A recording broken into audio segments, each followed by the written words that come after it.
Good evening, everyone, and welcome to this evening's Candidates Forum. My name is Faith Morrison, and I will serve as moderator this evening. Tonight's forum is sponsored by the League of Women Voters of the Copper Country.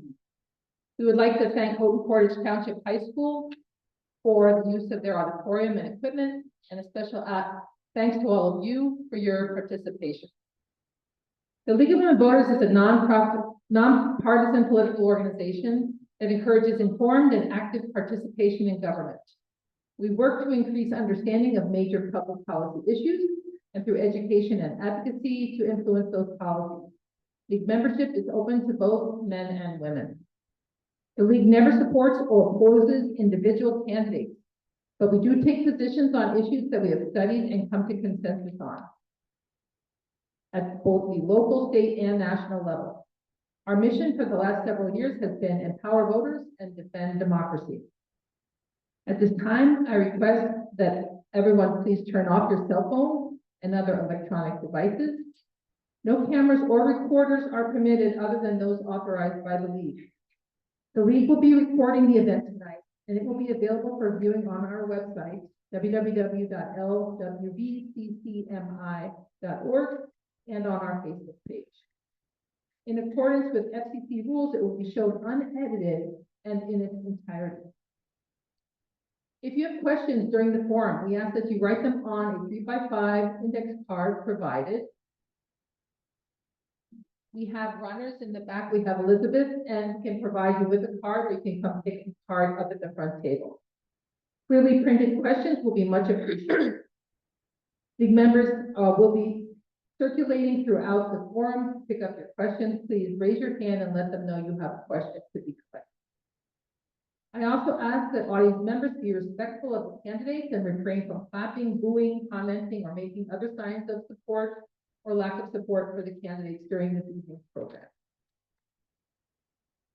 This program will be divided into two parts, and this first part is concerned with the 110 House District. There are two candidates running for Michigan's 110 House District. They are Corcoran and Markkanen. The candidates will have the opportunity to present a 1-minute opening statement, and then they will answer the written questions submitted by you or that I have here in reserve. We will conclude with 1-minute closing statement. There are two timers in the front row that are indicating for the candidates how much time they have remaining by holding up cards. You will also hear a timer go off to help us keep track of time. This segment of the program will end with the candidates giving 1-minute closing statements. Our candidates drew numbers to determine the order of their opening statements. The candidate Markkanen will go first. And so we're ready to begin. Candidate Markkanen, welcome. You have the floor for 1 minute. Thank you very much. Good evening, everyone. My name is Markkanen. I live in Hancock. I'm the current serving state representative for the 110th. I'm blessed to be in my 3rd term right now, and I'm running for a 4th term. Closer mic to the face. How's that? Perfect. Hi, good evening, everyone. I'm Markkanen. I'm the current state representative for the 110th district. 110th district, as you well know, is a very large district geographically speaking, and it presents some real challenges. I'm blessed to serve on some pretty substantial committees that really benefit the 110th district and throughout the UP as well. So I welcome everyone here tonight. Thank you. Thank you, candidate Markkanen. Candidate Corcoran. Good evening, everybody. I am Corcoran. I live in Ironwood with my husband, and I have 2 yellow labs, and I pretty much love the UP. I pretty much tell people that I have been in every prison in the UP, and that job was as a school principal. As a school principal, I help the folks who are getting out to earn a trade, get their GED and employability skills. I am also the mayor of Ironwood, and I've been mayor. I have 7 years under the mayorship and 15 years with the city council, and I've had a great community there, and I have learned to understand the struggles of a small town. Like my town many years ago was 20,000, now it's 5,000. So it's just a balancing act, learning about infrastructure, roads, and trying to get the needs of the people met without taxing them too much. But pretty much I have a good all-around experience, with my teaching and with my city experience. Thank you. Thank you. Thank you very much, both candidates. Thank you very much to both of the candidates. I'm going to be alternating who gives the answer first. And so please hold me to that candidate in case I make a mistake. So I'm going to allow candidate Corcoran to answer the first question first. And the first question is, what do you perceive to be the biggest challenges in the 110 that should be addressed by the state legislature? Well, as I make my rounds for the 110, what I'm hearing up and down the district is housing. We have the missing middle housing, whether you are a new family looking for a home, or you're in a retirement home, or you're looking for a smaller home. It's just the market is very, very slim. So any kind of help from the state for incentives for new construction, incentives for different properties, new zoning. We need to address the housing. It's a matter of a way that we can attract new businesses, we can attract new citizens. So definitely up and down the district, what I'm hearing is that housing is one of the major factors that we need a little attention over here in 110. Thank you.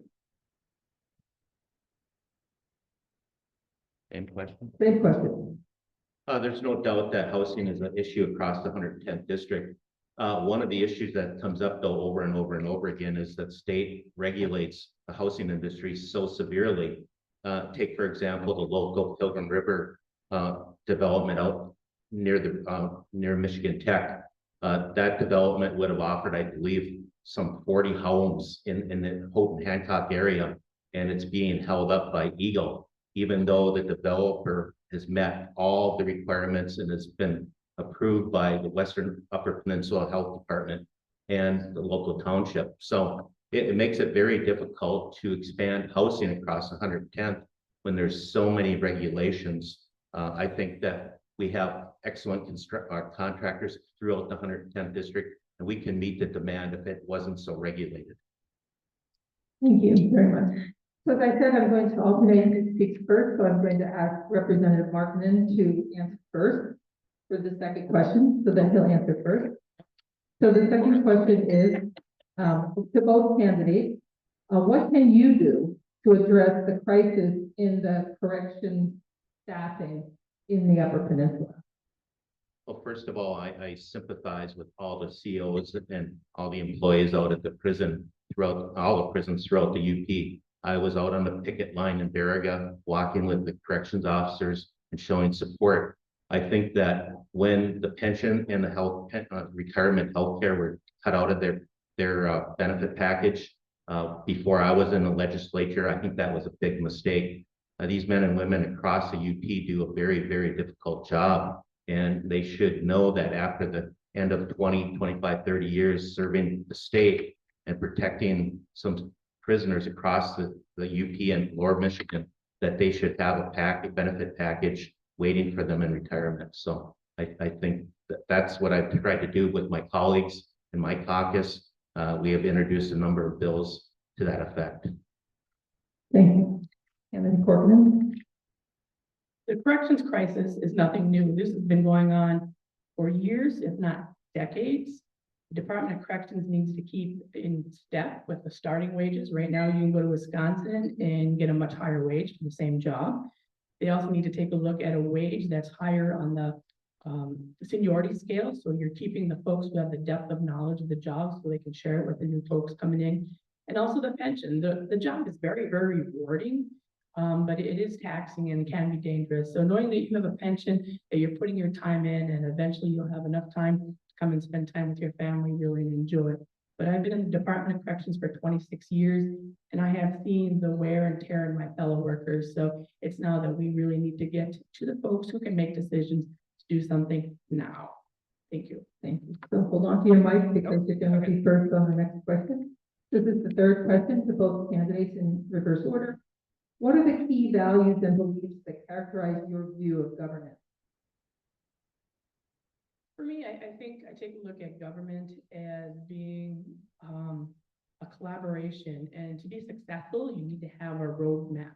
And for that roadmap, a big part of it has been to listen to listen to what your district needs, what your citizens need, going out and meeting them where they're at, listening to what they have to say and keeping them informed. So once you're in office, they'll let them know, here's the progress that we are taking. These are the choices that you told us you guys want to hear, that you want to see, and this is how it's going to shape your community.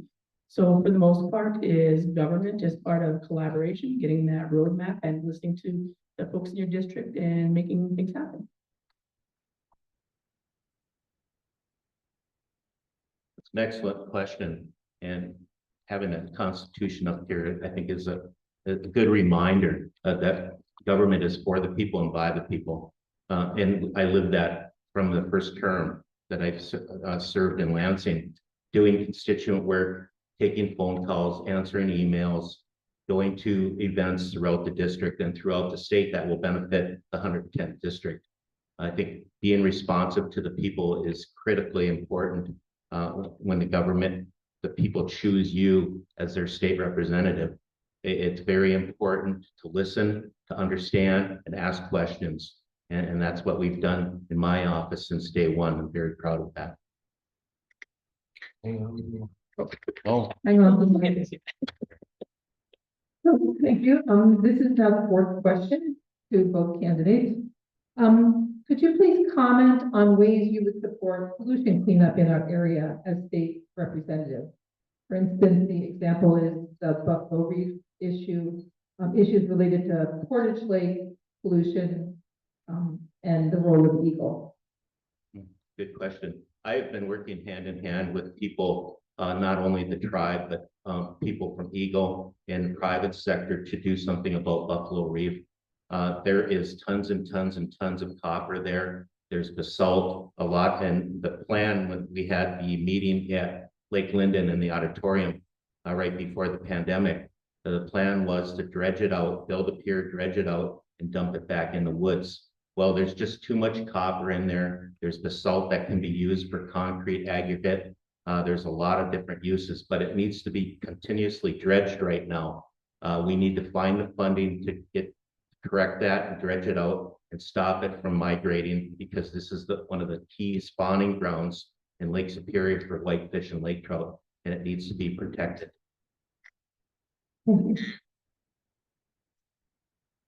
Cleanups can start at any level, whether it's at state level or the local level. Sometimes having the opportunity for your folks to clean up their neighborhood, have neighborhood cleanups a couple times a year where the city takes on your debris that may come from your garage or your yard. And sometimes when you have people clean up, it kind of spreads the same word, like, all right, my neighbor's cleaning up, I'm going to clean up. And it kind of just generates a sense of teamwork as far as that. But also taking a look at recycling. It's amazing, like a couple of recycling plants, and to encourage people to, recycle, and you understand, where the products are going, how they're going to be reused. And that's another way of just getting things off the roads, off the streets, off the trails. But a good part of that is educating people. Educate people how and when they can clean up, educate people how and when recycling happens and the benefits of recycling. So support for cleaning up can happen at the state level and the local level. Thank you. Hang on for the mic. All right, we're getting the hang of it. All right, the next question, and most of these have been from the audience. The next question is related to the issue of schools of choice, which we've had since 1995. And in the school that you're sitting right now, they currently have about 35% of the school population is school of choice. What is your position on school of choice? What do you think the pros and cons are, especially when it comes to taxation for infrastructure?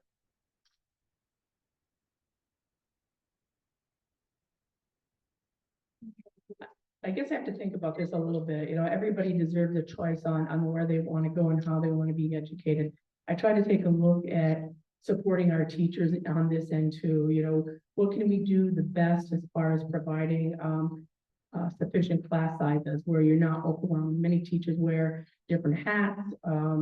Class sizes are big. We have a lot of schools who are also aging. So it's important for us to reach out to those schools. I talked to a person just the other day where they had a young child put their hand through a door because it's an old and aging school. So it's nice to have choices, but we need to support all of our schools, our teachers, make sure that we have sufficient pay, sufficient benefits, a stable school environment, and even addressing little things like mental health.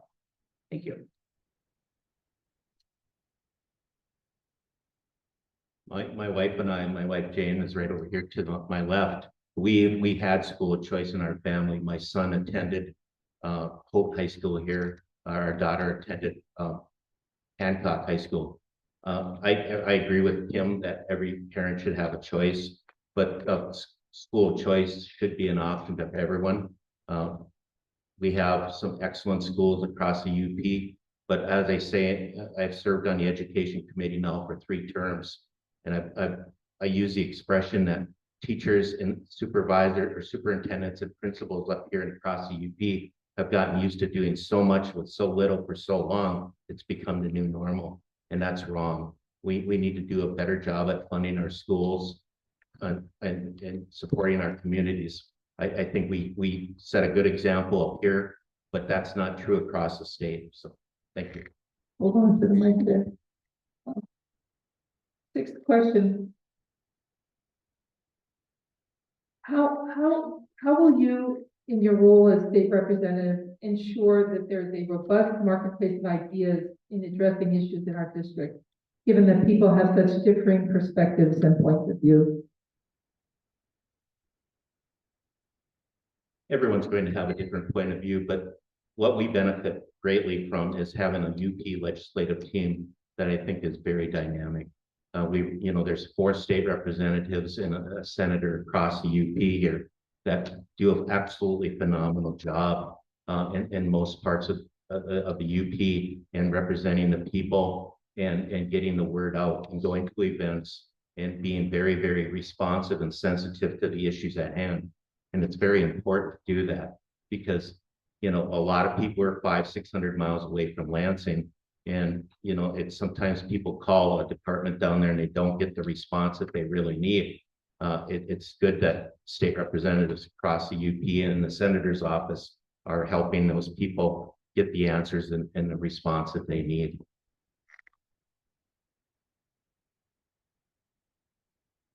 Robust ideas. I've kind of learned a lot being on the road, the campaign road. I've been up and down the district, and I've taken a point where I've been to a lot of festivals, a lot of fairs, a lot of meetings, and that's where the ideas come from. You go to where the people are at, you listen to what they have to say, and you learn their ideas, you learn their wants, you learn their needs, and bringing those to Lansing is definitely a must. But then also when you get to Lansing, taking a look at who has the knowledge, who can share that knowledge and what you can do with it. Having those tools, knowing what people want, knowing what their needs are is very, very important. As I said, I've been on the road and, just reaching out to people where they're at is very important, but, being elected is one of those things too. Have town halls, have the opportunity for a person to come up and ask you some questions or develop or offer their point of view on different topics. So a variety of ways to get the robust ideas up there in town and in Lansing. Thank you. Thank you.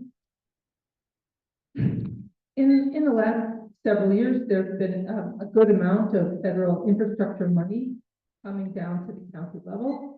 Can you comment on what the impact of that money has been in Houghton County? What can we say that brought to us, and could that be better advertised in the county? Well, I don't think I can comment too much on Houghton County. I know that there was a lot of rain and flooding and you had to deal with a lot of the roads, but I'll take a look at what I had to experience in Ironwood. We have an aging infrastructure. Everything in our town is 100 years old. So we had our folks say we need better water, we need better sewer. So we do have a water treatment plant, and then we're spending over $22 million on, and that's hard to put that on taxpayers. So we do have help from the state as far as grants and funding, and it's a way when you invest in your infrastructure, it kind of shows your citizens that you're in it for the long haul. It kind of shows your businesses that, hey, we're ready for you. You want to come to our town. We're investing in ourselves and we want you to come and invest with us. Thank you. A lot of people don't realize that FEMA and one of the federal agencies still owes Houghton County Road Commission some $4 million. Also, the city of Hancock over $1 million from the Father's Day flood in 18. We need, we need to force our federal officials, our senators, our state rep, our federal representative to get this money to our local communities. A lot of the federal money during the pandemic went for infrastructure and to support local programs. It wasn't good to become dependent on those because we knew the money would run out eventually. But we really need to get the FEMA money from for the road commission, Hope County Road Commission. They still have taken out SIB loans to pay for the repairs, and they need to get this FEMA money to pay off those loans. Same thing with the state, or same thing with the city of Hancock. So it's very important for the federal government to stand up and deliver and pay those bills. Thank you. Here in the Western UP, we have a number of airports that are essential air services. What is the most recent information about maintaining essential air categorization for our local airports? I think the positive thing is that our Congressman Bergman, Senators Peters and Stabenow are working on this constantly to keep air service. They know how critical it is. I've been to a number of meetings, and it's very important to keep air service not only across the UP, but in the 110th district as well. We have a lot of international students at Michigan Tech that really depend on air service. We also have a lot of international business, with the business incubators here in town. And people come from Finland and other countries, and they need to get here unless there's a big snowstorm. So it's important to keep that air service going. And it's been a challenge, I'm sure. I've talked with Congressman Bergman, I've talked with Steve Peters and Stabenow's office, and it's a challenge, but they're up to that challenge, and they're going to support it 100%.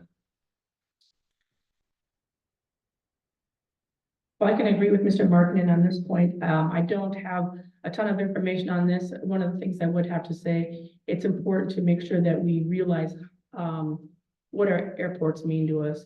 It means businesses have flexibility of coming in and out. We have visitors, the tourism of people coming in and out, a lot of flexibility that way. And it just shows again that you have a strong infrastructure. If you have an airport, you have a college, you have a hospital, it shows that you're more prone to be available for businesses, for people coming to your community. So promoting it as affordable, promoting it as something that's valuable to businesses and citizens as well. Thank you. Thank you. All right, the next question is on gun violence. Reports of gun violence and mass shootings have become frequent and disturbing occurrences. What are your ideas to address this topic? What legislation would you support? I think with a lot of topics, education is key. Gun violence, there should be no gun violence in our schools or in anywhere. It's a matter of making sure that we take a look at mental health issues, who can get a gun, who can't get a gun. Take a look at providing safety training for kids and adults. I remember back when I was in school that we had gun training in 6th grade where we learned how to load a gun and shoot a gun and keep a gun safe. So education is part, understanding how a weapon works, how to store a weapon to keep it away from others, and making sure that we have safeguards on who can purchase a weapon. I know there's other views out there as far as types of weapons available. I know we're a community or an area where we do have a lot of hunting, but we may need to take a look at what kind of guns are available to people and are they necessary? Thank you. I think it's important to understand that in the last budget that was just voted in, that the governor and the other side of the aisle cut $370 million for a school resource officer and the school mental health services. I do not agree with that. I believe that, with my combined 35 years of K through 14 teaching, that we have an incredible mental health service, community mental health here, and we need to support them and fund them as much as possible because it's important to keep our communities safe and treat any type of mental illness or situations that come up and do that emergency care that's necessary. So it's important to keep that funding in place.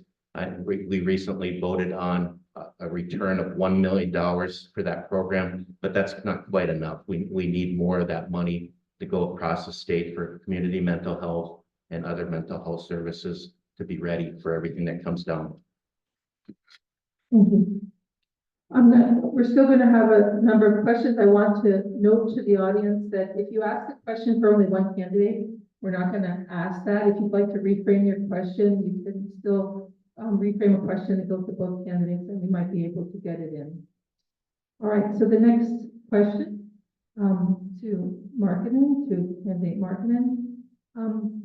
Michigan is known as the Great Lakes State, and as such is a steward for protecting these critical waterways. What are your thoughts on safeguarding our water from pollution and toxic chemicals? What legislation would you support? Well, absolutely. You know, the Lake Michigan are not Lake Michigan. Lake Superior is the cleanest of all 5 Great Lakes, and it's important to keep it clean. I think we do a great job, and I think the federal government, along with the Canadian government, focus on the Great Lakes and keeping them clean. It's critical to have that one of the largest sources of clean water maintained and protected across the board. And I know one of the big issues is Line 5, and we've met with Enbridge over and over and over again. And building the tunnel through the Straits of Mackinac, I think is critical. When 60% of the UP uses propane, we cannot just truck that propane from Superior, Wisconsin. We need Line 5, and Enbridge is a good partner. There's also an international treaty in place with Canada to keep Line 5 open. And that's important and very critical to the winter survival of people across the UP. Thank you. You again. Oh. We get it. Well, Lake Superior is a pretty awesome lake. I mean, we have people who come up here and enjoy it in so many different ways. So it's imperative that we take care of this lake. We have a couple different factors that we're looking at over in the Ironwood Wakefield area. We do have the Copperwood mine, and like Greg had mentioned, we do have Line 5. Both of them are probably necessities, but probably pose risks to our Great Lake. So a big part of it is education, finding out what kind of scenarios could happen, what could go wrong, and bringing people who can make decisions to the table and try to take every kind of possibility look that we can do to maintain the safety and security of our lake. Thank you. Next question. What are your ideas on how to improve Michigan public education? Improving Michigan public education. Touched a little bit on this, that we need quality teachers, and to get quality teachers, we need to have their education affordable. We need to offer very good wages, because as we know, teachers wear many hats. They're not just in a classroom teaching. You're sometimes a parent, you're sometimes a counselor, you're a protector. So offering a decent wage to start, a decent wage towards the end of your career to keep the people with a depth of knowledge in the classroom, and also like a pension. Again, pension is one of those things where you work hard, and then after a bit, you have the opportunity to retire with your family. But making sure we have appropriate class sizes, make sure we address mental health issues. COVID was kind of tough on our younger ones. Taking a look at assistance in the classroom. There's a lot going on there. So anything that we can do to help a teacher out there, make sure that we have better quality classroom. Thank you. We're very fortunate across the Upper Peninsula that we have 3 universities that train some excellent teachers. I don't think there's very few teachers in the Copper Country here that didn't go through NMU's teacher education program and/or Michigan Tech's education program.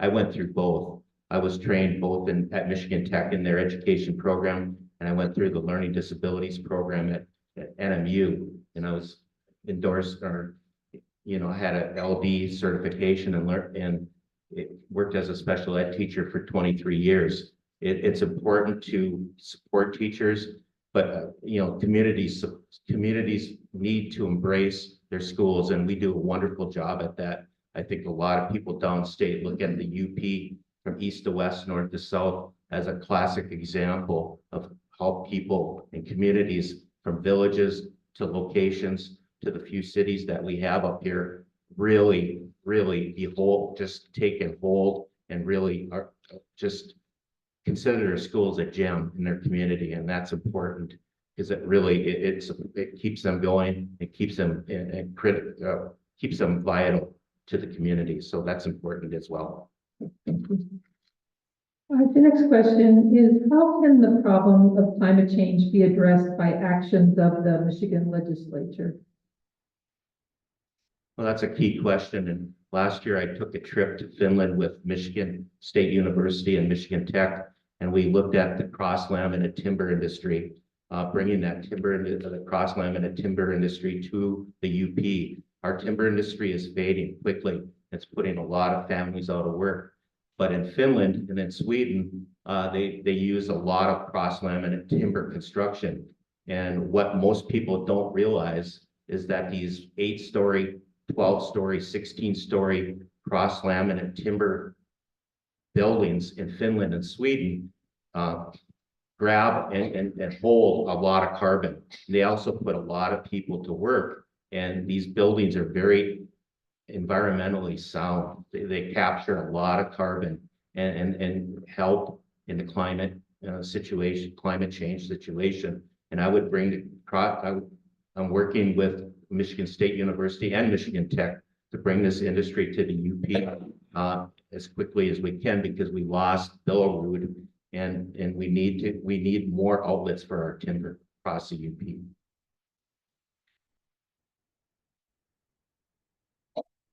Climate change, it's out there.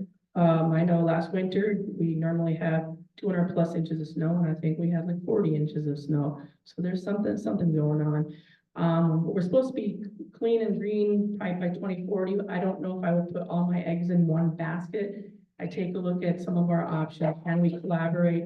You know, there's solar energy that is an option out there. There's wind energy that's out there. There's natural gas that's out there. I think as a district, we need to take a look at where we can put some of these places, whether it's solar or wind.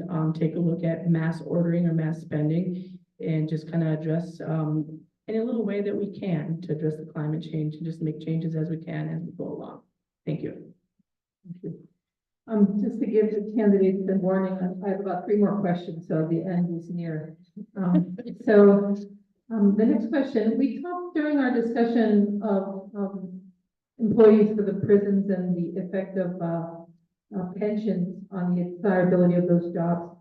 How do these issues of pension and retirement compare with state jobs like state legislature and other public jobs? How do those issues compare to pensions?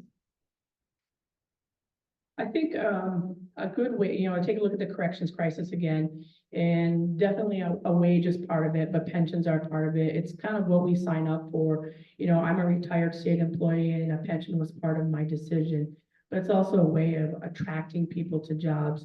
You know, we compete, I take a look at the city of Ironwood. We have several different job opportunities come up, and we've lost them to the private sector. So sometimes offering a little bit of a decent wage and a little bit of a pension shows that we're investing in our people, that we're a good community to work for, and that's a way to stabilize, you know, towards your end of your career. So pensions are definitely something we bargain for. We take a look at that with the teaching, and we take a look at that with the corrections population.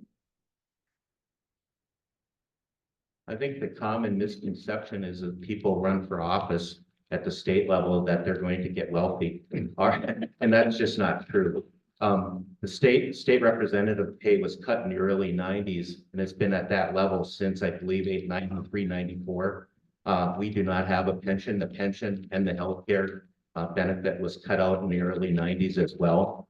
We do have that, but it's not considered a pension. We have healthcare as long as we serve, and you know, our wage has not increased. Our per diem has not increased. Actually, that's been cut as well. So I mean, you're not getting rich doing the job as a state representative, but it is rewarding. You know, I taught civic political science for Gogebic Community College, and one of the questions I asked, one of the questions a non-traditional student asked me one night was, "Mr. Markkanen, can I ask you a question?" I said, "Sure. Are you a Democrat or a Republican?" "I can't tell." And I said, "Well, you shouldn't be able to tell, because I'm doing my job. I'm helping you interpret government and learning how government operates." And that's very important, to stay as neutral as possible. And I think it is possible to work bipartisan across the board. We haven't seen a lot of it in Lansing this last term, but I still believe in it. I'm not going to let go of that belief.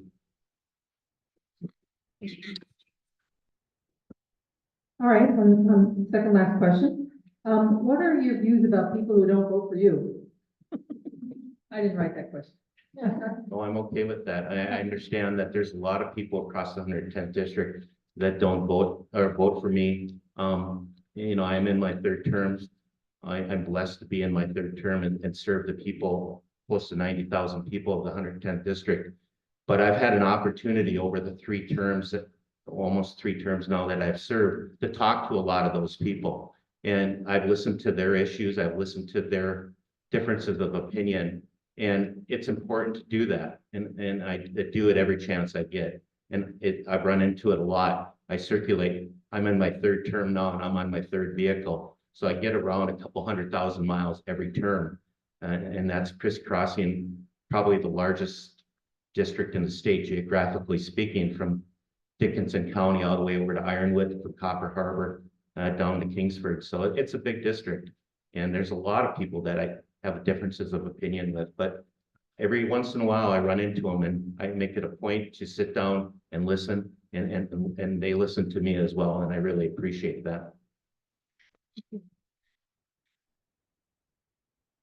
You can't please all the people all the time, and I think I'd be afraid if everybody wanted to vote for me. I think a big part of it is getting to know the people that you're going to serve, and being out there and find out what their likes are, dislikes, and their concerns are. And I think a good part of it, if people aren't going to vote for me or don't like me, I think I'd like to ask them why. Because asking why is learning their views, maybe learning more about myself, how I can change, and how I can serve. Thank you. And we've arrived at the last question. If you're elected, how will you ensure that you're governing in ways that benefit the widest variety of people in our district? I think to take a look at trends, long-term trends. Are people coming to our district? Are businesses coming to our district? And those are a little bit of an indicator of your success. But also, again, it just comes down to talking to the people, meeting people where they're at, whether it's a festival or an event, having town hall meetings, finding out what their interests are, what their needs are, and let them know what you're up to. Like, hey, I have this bill out here, or I have this thing going on out here. What are your thoughts on it? How do you view this? Is this something that you think is in a good direction? So again, just getting out where people are at. Thank you.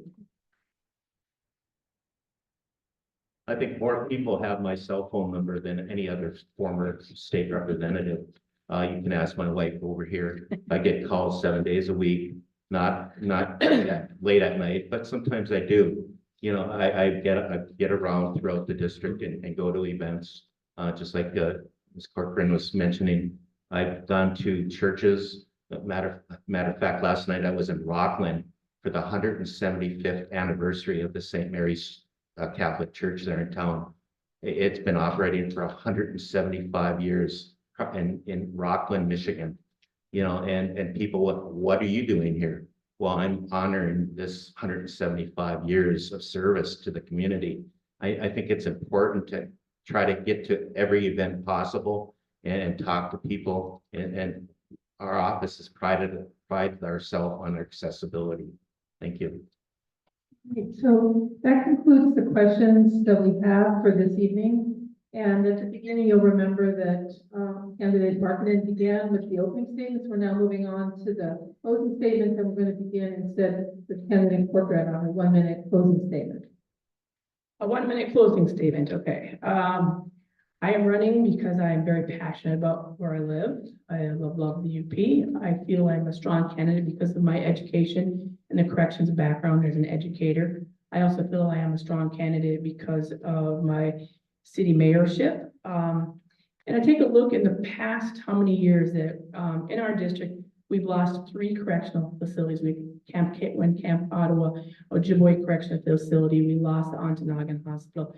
We also do have like a workforce plan that's been out there to help facilitate jobs with the community. And I think the formula is a little bit of a miss. We haven't been able to address training our people with the businesses that do come in. So I serve on many boards, downtown library, the EDC, the Park and Rec, and many other boards. And I am central in the district, and I'm just looking to get my name out there, let you know a little bit about me, and appreciate your vote. Thank you. The good news is that there's an offer on Ojibwe Correctional Facility. There's people that are very interested in it, put money down. Also in Ontonagon, I've been working hand in hand with the village, the township, and the county to get rural emergency hospital status from the federal government to open up a new facility in Ontonagon.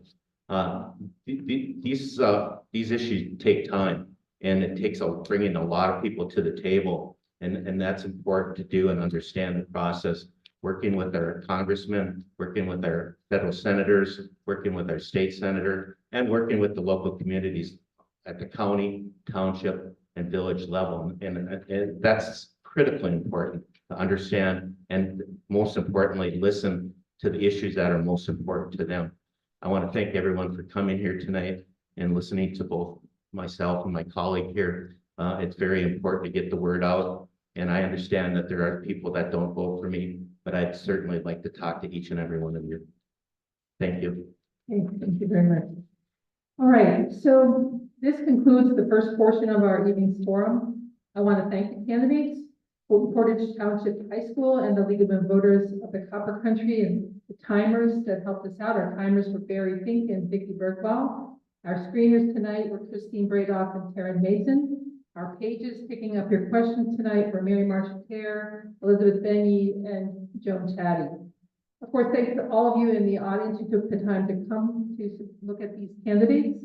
On the off chance that the audience composition will change at the break, I want to take this time to thank you all in particular. I hope you have found this evening, this first portion of our evening, informative and helpful. Please make your voices heard by voting in the Tuesday, November 5th general election. Absentee ballots are already available, and we have 9 days of early voting in your local county location for early voting. The League of Women Voters voter guide will be in the Daily Mining Gazette on Monday, October 7th. And the local League of Women Voters guide was compiled by the local league that sponsored this evening, will be in the paper on Wednesday, October 9th. We will now take a 10-minute break and begin the Portage Township Charter candidate portion of the evening after a 10-minute break. So again, thank you very much. Yeah. So in addition to the printed portions of the voters guide, you can go on web at